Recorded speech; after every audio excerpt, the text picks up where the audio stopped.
Alright, hi guys, welcome back to another video. For this one, I'm extremely excited to show you because those two Eucalyptus grandis are actually one of my favorites on UCLA campus because they are so tall. Watch.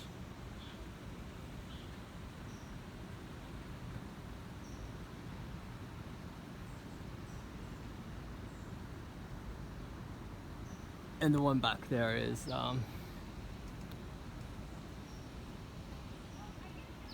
it's kind of blocked by this Angophora. But anyways, I guess a quick insertion of 15 seconds of personal story. If you care, I'm sorry.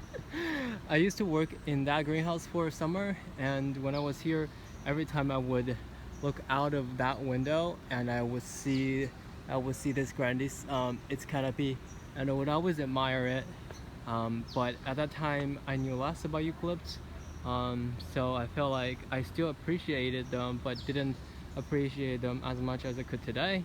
So one of the things I really wanted to film on this trip back to Southern California was to show you some of the things I know existed, but I never fully appreciated.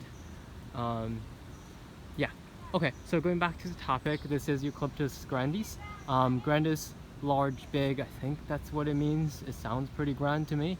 As you can see by its size, it's popular timber species, especially in warmer, higher rainfall parts of the world. I think Eucalyptus grandis is a big one in Brazil. Side story, that might be also how they first found this pathogen called myrtle rust.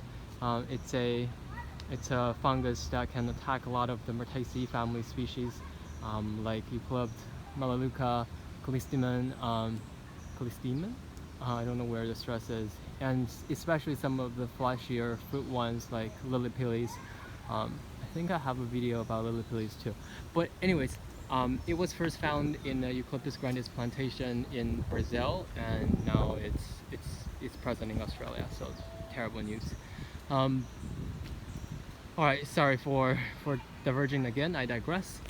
This is Eucalyptus grandis. Common name includes rose gum. I think that might be referring to its timber, and flooded gum, which might be referring to its habitat. I think it's growing on like rainforest margin areas, but I could also again be wrong. I could be wrong on a lot of things. But Eucalyptus grandis is a very tall tree. It's closely related with Eucalyptus siligna. If you don't remember what silicon looks like, it pretty much looks like this. It may not have the basal stocking here, and the trunk looks pretty similar.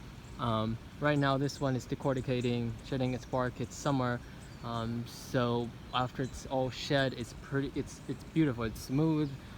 Maybe that one back there, let me kind of click on it so the sun. Yeah, so something looked like that. That one is starting to shed as well, I think. I have to get closer. Yeah, so the difference between Siligna and grandis are actually in its fruits. Again, let me pick up one from the ground and show you. Alright, so the valves in Eucalyptus grandis are kind of incurved. I don't know if you can see. Let me put it down so I can click on my screen and focus. Sorry, my phone screen isn't super bright, so I can't really see super well under the bright sun. Yeah, so you see the valves are a little bit incurved, meaning they're like incurved instead of exerted like that. But in Siligna, it's more exerted, and they don't have this incurved valve. So that's one giveaway. Yeah, and also of course the basal stockings, as I was talking about, but that's not always super reliable. Yeah, and I always like to make fun of the people, I guess. I never like those people who ride on trees, especially the ones who don't shed their barks. But this one fortunately sheds its bark, so the mark won't be permanent. They will lose it after a year. I guess that's good. That's good for the people who don't like to ride on trees. Well, anyways, I'll stop rambling. I'm sorry if the past few videos and maybe the next couple that's coming might seem a bit rushed. I'm worried my parking would expire, but I wanted to film all the eucalyptus in this wonderful place to show you. Yeah, alright, I'll really shut up. End up with a very glorious shot of this Eucalyptus grandis. Hope you enjoyed it. See you next time.